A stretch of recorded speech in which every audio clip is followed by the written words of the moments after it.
Hello friends, ಇವತ್ತೆಲ್ಲರಿಗೂ ನಾನು ಹೇಗೆ hair straightening ಇಲ್ಲ ಸ್ಮೂತ್ನಿಂಗ್ ಅಂತ ಕರಿತೀವಿ ಪರ್ಮನೆಂಟ್ದು, ಅದನ್ನು ನಾನು ನಿಮಗೆ ಹೇಗೆ ಮಾಡ್ಬೋದು ಅಂತ ತಿಳಿಸ್ಕೊಡ್ತೀನಿ. ಬಟ್ ಪ್ಲೀಸ್ ಯಾರು ಕೂಡ ಇದನ್ನು ಮನೇಲಿ ಟ್ರೈ ಮಾಡಬೇಡಿ. ಪಾರ್ಲರ್ಗೆ ಬಂದು ಪ್ರೊಫೆಷ್ನಲ್ ವೇಯಲ್ಲೇ ಇದನ್ನು ನೀವು ಪಡಿಬೇಕಾಗುತ್ತೆ.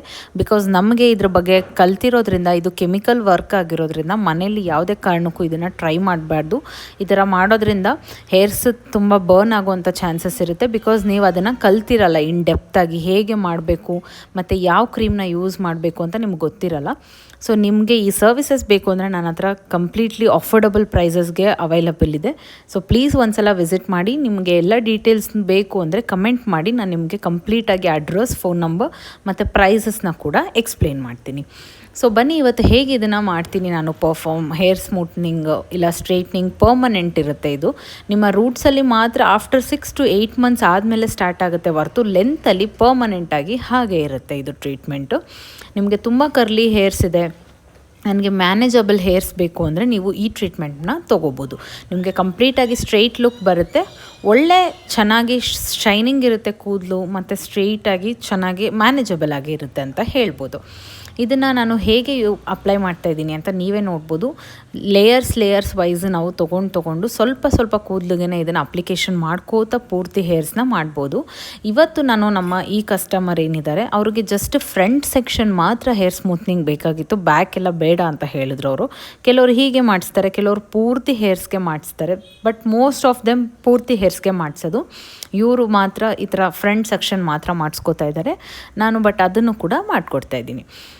ನೆಕ್ಸ್ಟ್ ಬಂದು ನಾನಿವತ್ತು ಯೂಸ್ ಮಾಡ್ತಾ ಇರೋ ಕ್ರೀಮ್ ಬಂದು ಶಾಸ್ಕಾಫ್ ಅವ್ರದ್ದು. ಶಾಸ್ಕಾಫ್ದು ಗ್ಲ್ಯಾಟ್ ಅಂತ ಹೇಳ್ತೀವಿ. ಆ ಕ್ರೀಮ್ನ ನಾನು 0 ನಂಬರ್ನ ತೊಗೊಂಡಿದ್ದೀನಿ. ಇದನ್ನು 1 ನಂಬರ್ ತೊಗೋಬೇಕಾ 0 ನಂಬರ್ ತೊಗೋಬೇಕಾ ಆ ಥರ ನಿಮಗೆ ಗೊತ್ತಾಗಲ್ಲ, ಎಕ್ಸ್ಟ್ರಾ ರೆಸಿಸ್ಟೆಂಟಾ ಅಂತ. ಸೊ ಇದಕ್ಕೆಲ್ಲನೂ ನೀವು ಮನೇಲಿ ಟ್ರೈ ಮಾಡೋಕ್ಕೆ ಹೋಗಬೇಡಿ ಅಂತ ನಾನು ಆಗಲೇ ಅದಕ್ಕೆ ಹೇಳಿದ್ದು. ನೀವು ಇಲ್ಲಿ ಬಂದರೆ ಪಾರ್ಲರ್ಗೆ ನಾನು ಖಂಡಿತವಾಗ್ಲೂ ನಿಮಗೆ ತುಂಬ ಒಳ್ಳೆ ಪ್ರೈಸಿಂಗ್ ಹಾಕ್ಕೊಟ್ಟು ಮಾಡಿಕೊಡ್ತೀನಿ.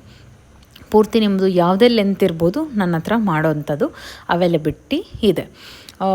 ನೀವು ಮೆಸೇಜ್ ಮಾಡಿದ್ರೆ ಕಮೆಂಟ್ ಸೆಕ್ಷನಲ್ಲಿ ಸಾಕು. ನೋಡಿ, ಈ ಥರ ನೀಟಾಗಿ ಫುಲ್ ಹೇರ್ಸ್ಗೆ ನಾನು ಅಪ್ಲೈ ಮಾಡ್ಕೋತಾ ಇದ್ದೀನಿ. ಅವರು ಇಯರ್ ಟು ಇಯರ್ ಸೆಕ್ಷನ್ ಮಾತ್ರ ಬೇಕು ಅಂತ ಹೇಳಿದರು, ಅದಕ್ಕೆ ನಾನು ಅಷ್ಟಕ್ಕೆ ಮಾತ್ರ ಇವತ್ತು ಸ್ಮೂತ್ನಿಂಗ್ ಮಾಡ್ತಾಯಿದ್ದೀನಿ.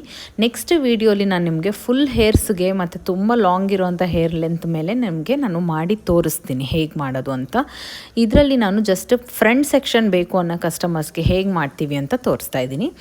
ಮತ್ತು ನನ್ನ ಹತ್ರ ನಿಮಗೆ ಲಾರಿಯಲ್ ಬ್ರ್ಯಾಂಡಲ್ಲಿ ಇದೆ ಮತ್ತು ಮ್ಯಾಟ್ರಿಕ್ಸ್ ಬ್ರ್ಯಾಂಡಲ್ಲಿದೆ. ಬಟ್ ನನಗೆ ಜಾಸ್ತಿ ತುಂಬ ಲೈಕ್ ಆಗೋವಂಥ ರಿಸಲ್ಟ್ ಬರೋದು ಈ ಶಾಸ್ಕಾಫ್ ಬ್ರ್ಯಾಂಡಲ್ಲಿ. ಮತ್ತು ಇವ್ರದ್ದು ತುಂಬ ಕರ್ಲಿ ಇರೋದ್ರಿಂದ ಇಂಥ ಬ್ರ್ಯಾಂಡ್ನ ಯೂಸ್ ಮಾಡಿದ್ರೆ ಮಾತ್ರ ಅದು ಸ್ಟ್ರೈಟ್ ಲುಕ್ ಬರೋದು. ಅದಕ್ಕೋಸ್ಕರ ನಾನು ಶಾಸ್ಕಾಫ್ನ ಯೂಸ್ ಮಾಡಿದ್ದೀನಿ. ನೆಕ್ಸ್ಟ್ ನಾನು ಆ ಶಾಸ್ಕಾಫ್ ಕ್ರೀಮ್ದು ಬಾಂಡ್ ಚೆಕ್ ಮಾಡಿದೆ, ಅದು ಬ್ರೇಕ್ ಆಗಿತ್ತು. ಬ್ರೇಕ್ ಆದಮೇಲೆ ನಾನು ಅದನ್ನು ಕಂಪ್ಲೀಟಾಗಿ ವಾಶ್ ಮಾಡಿಬಿಟ್ಟು ಈಗ ಹೇರ್ಸ್ನೆಲ್ಲ ಡ್ರೈ ಮಾಡಿ ಹೇರ್ ಸ್ಟ್ರೈಟ್ನಿಂಗ್ನ ಮಾಡೋದಕ್ಕೆ ಸ್ಟಾರ್ಟ್ ಮಾಡ್ತಾಯಿದ್ದೀನಿ. ಹೇರ್ ಸ್ಟ್ರೈಟ್ನಿಂಗ್ನ ಚೆನ್ನಾಗಿ ಪ್ರೆಷರ್ ಕೊಟ್ಟು ಮಾಡೋದ್ರಿಂದ ಎಲ್ಲ ಬಾಂಡ್ ಬ್ರೇಕ್ ಆಗಿರೋದನ್ನೆಲ್ಲ ಜೋಡಿಕೆ ಆಗೋದಕ್ಕೆ ತುಂಬ ಸಹಾಯ ಮಾಡುತ್ತೆ. ಮತ್ತು ತುಂಬ ಸ್ಮಾಲ್ ಫೈನ್ ಸೆಕ್ಷನ್ಸ್ನ ತೊಗೊಬೇಕು. ನಿಮಗೆ ಕೆಳಗಡೆ ಕೂದಲು ಹಿಡಿದು ನೋಡಿದ್ರೆ ಕೆಳಗಡೆ ಕೈ ಕಾಣಿಸೋಷ್ಟು ಫೈನ್ ಸೆಕ್ಷನ್ ಇರಬೇಕು. ಆ ಥರ ತೊಗೊಂಡು ನೀವು ಸ್ಟ್ರೈಟ್ನಿಂಗ್ನ ಮಾಡಬೇಕಾಗುತ್ತೆ. ನೋಡಿ, ಈ ಥರ ಪರ್ಫೆಕ್ಟಾಗಿ ಸ್ಟ್ರೈಟ್ನಿಂಗ್ ರಿಸಲ್ಟ್ನ ನಾವು ಕೊಡಬೇಕಾಗತ್ತೆ. ಇದೇ ಮೇನ್ ಸ್ಟೆಪ್. ಆಮೇಲೆ ಬಾಂಡ್ ಚೆಕ್ ಮಾಡೋದು ಕೂಡ ಮೇನ್ ಸ್ಟೆಪ್ ಆಗಿರುತ್ತೆ. ಬಾಂಡ್ ಹೇಗೆ ಚೆಕ್ ಮಾಡ್ಬೋದು ಅಂತ ಹೇಳ್ತೀನಿ ನಾನು ನಿಮಗೆ. ನೀವೇನಾದರೂ ಪಾರ್ಲರ್ ಕೋರ್ಸ್ ಕಲ್ತಿದ್ದೀರಾ, ಬಿಗಿನರ್ಸ್ ಅಂದರೆ ನಿಮಗೆ ಹೆಲ್ಪ್ ಆಗಲಿ ಅಂತ ನಾನು ಹೇಳ್ತಾ ಇದ್ದೀನಿ. ಒಂದು ಸಿಂಗಲ್ ಸ್ಟ್ರ್ಯಾಂಡ್ ಆಫ್ ಲೇಯರ್ನ ತೊಗೊಬೇಕಾಗತ್ತೆ. ಒಂದೇ ಒಂದು ಕೂದಲು ಎಳೆನ ತೊಗೊಂಡು ಅದನ್ನು ಸ್ವಲ್ಪ ಹಿಂಗೆ ನೀವು ಸ್ಟ್ರೆಚ್ ಮಾಡಬೇಕು. ಸ್ಟ್ರೆಚ್ ಮಾಡಿದ್ರೆ ಅದು ರಬ್ಬರ್ ಬ್ಯಾಂಡ್ ಥರ ಸ್ಟ್ರೆಚ್ ಆಗುತ್ತೆ. ಸ್ಟ್ರೆಚ್ ಆಗಿ ನೀವು ಹಿಂಗೆ ಬಿಟ್ಟಿದ ತಕ್ಷಣವೇ ಅದು ಸ್ಪ್ರಿಂಗ್ ಥರ ಆದರೆ ಕೂದಲು, ಆಗ ನಿಮ್ಮ ಬಾಂಡ್ ಕಂಪ್ಲೀಟಾಗಿ ಬ್ರೇಕ್ ಆಗಿದೆ ಅಂತ. ಇಲ್ಲ ಸ್ವಲ್ಪ ಸುಮ್ಮನೆ ವೇವ್ ಬಂದಿದೆ ಅಂದರೆ ಕಂಪ್ಲೀಟಾಗಿ ಬ್ರೇಕ್ ಆಗಿಲ್ಲ, ಜಸ್ಟ್ 70% ಆಗಿದೆ ಅಂತ ಅರ್ಥ. ಆವಾಗ ನೀವು ವಾಶ್ ಮಾಡೋಕ್ಕೆ ಹೋಗಬಾರ್ದು, ಪೂರ್ತಿ ಸ್ಪ್ರಿಂಗ್ ಥರ ಆಗಬೇಕು. ಆವಾಗಲೇ ನೀವು ವಾಶ್ ಮಾಡಿದ್ರೆ ಇಂಥ ಒಳ್ಳೆ ಸ್ಟ್ರೈಟ್ ರಿಸಲ್ಟ್ ನಿಮಗೆ ಬರೋದು. ಸೊ ಅದಕ್ಕೋಸ್ಕರ ನೀವು ಇದನ್ನು ನೋಡ್ಕೋಬೇಕಾಗುತ್ತೆ. ಆ ಬಾಂಡ್ ಚೆಕ್ದು ನಾನು ನೆಕ್ಸ್ಟ್ ನಿಮಗೊಂದು ವೀಡಿಯೋ ಮಾಡಿ ಹಾಕ್ತೀನಿ, ಆಗ ನೀವು ನೋಡ್ಕೊಳ್ಬೋದು. ಇದರಲ್ಲಿ ನಾನು ಬಾಂಡ್ ಚೆಕ್ ಹಾಕೋದು ಕ್ಲಿಪ್ಪಿಂಗು ತೊಗೊಂಡಿಲ್ಲ, ಮಿಸ್ ಆಗಿಬಿಟ್ಟಿದೆ. ಬಿಗಿನರ್ಸ್ ಆಗಿ ಕಲ್ತಿದ್ರೆ ನೀವು, ನಾನು ಅವ್ರಿಗೆ ಹೆಲ್ಪ್ ಆಗಲಿ ಅಂತ ಹೇಳ್ತಾ ಇದ್ದೀನಿ. ಮತ್ತು ನೀವು ಯಾವಾಗಲೂ ಅಷ್ಟೇ ಈ ಶಾಸ್ಕಾಫ್ ಬ್ರ್ಯಾಂಡ್ನ ಯೂಸ್ ಮಾಡಿ, ಇದು ನಿಜವಾಗ್ಲೂ ಚೆನ್ನಾಗಿದೆ ಅಂತಲೇ ನನಗೆ ಪರ್ಸ್ನಲಿ ಅನಿಸುತ್ತೆ ಲಾರಿಯಲ್ಗಿಂತ. ಮತ್ತು ನೆಕ್ಸ್ಟ್ ಈಗ ಸ್ಟ್ರೈಟ್ನಿಂಗ್ ಎಲ್ಲ ಕಂಪ್ಲೀಟ್ ಆದಮೇಲೆ ಯಾವುದೇ ರೀತಿಯಾದಂಥ ಕ್ಲಿಪ್ಸ್ನ ಯೂಸ್ ಮಾಡಬೇಡಿ. ನಿಮ್ಮ ಕಸ್ಟಮರ್ ಸಹಾಯ ತೊಗೊಳ್ಳಿ, ಇಲ್ಲ ಅಸಿಸ್ಟೆಂಟ್ ಇದ್ದರೆ ಅಸಿಸ್ಟೆಂಟ್ ಸಹಾಯ ತೊಗೊಂಡು ನೀವು ಈ ಥರ ಹೇರ್ನ ಹೋಲ್ಡ್ ಮಾಡಬೇಕಾಗುತ್ತೆ. ಕ್ಲಿಪ್ ಹಾಕಿದ್ರೆ ಅದು ಮಾರ್ಕ್ ಬೀಳೋವಂಥ ಚಾನ್ಸಸ್ ಇರುತ್ತೆ ನಿಮ್ಮ ಸ್ಟ್ರೈಟ್ನಿಂಗ್ ಪ್ರೋಸೆಸ್ಸಲ್ಲಿ. ಅದಕ್ಕೋಸ್ಕರನೇ ಕ್ಲಿಪ್ ಹಾಕಿಲ್ಲ, ಅವ್ರ ಸಹಾಯ ತೊಗೊಂಡೇ ಮಾಡ್ತಾಯಿದ್ದೀನಿ. ನನ್ನ ಅಸಿಸ್ಟೆಂಟ್ ಒಬ್ರು ಇದ್ದಾರೆ, ಅವರು ಇವತ್ತು ಆಬ್ಸೆಂಟ್ ಆಗಿದ್ರು ಅಂತ ಹೇಳಿ ಅವ್ರದ್ದು ಸಹಾಯ ತೊಗೋತಾ ಇದ್ದೀನಿ ಅಷ್ಟೇ. ನೋಡಿ ಇವಾಗ ನ್ಯೂಟ್ರಲೈಸರ್ ಹಾಕ್ಕೊಳ್ತಾ ಇದ್ದೀನಿ ನಾನು. ನೆಕ್ಸ್ಟ್ ಕ್ರೀಮ್ ಇದು ಸೆಕೆಂಡ್ ಕ್ರೀಮ್ ಅಂತ ಹೇಳ್ತೀವಿ ನಾವು. ನ್ಯೂಟ್ರಲೈಸರ್ ಹಾಕೋದ್ರಿಂದ ನಮ್ಮ ಪ್ರೊಸೀಜರ್ನ ಇದು ಕಂಪ್ಲೀಟ್ ಮಾಡುತ್ತೆ. ನಾವು ಏನೇ ಸ್ಟ್ರೈಟ್ನಿಂಗ್ ಪ್ರೊಸೀಜರ್ ಮಾಡಿದ್ದೀವಿ ಅದನ್ನು ಸ್ಟಾಪ್ ಮಾಡೋದಕ್ಕೆ ನ್ಯೂಟ್ರಲೈಸರ್ನ ಹಾಕೋದು, ನಮ್ಮ ಹೇರ್ಸ್ ಕೂಲ್ ಡೌನ್ ಆಗುತ್ತೆ ಅಂತ.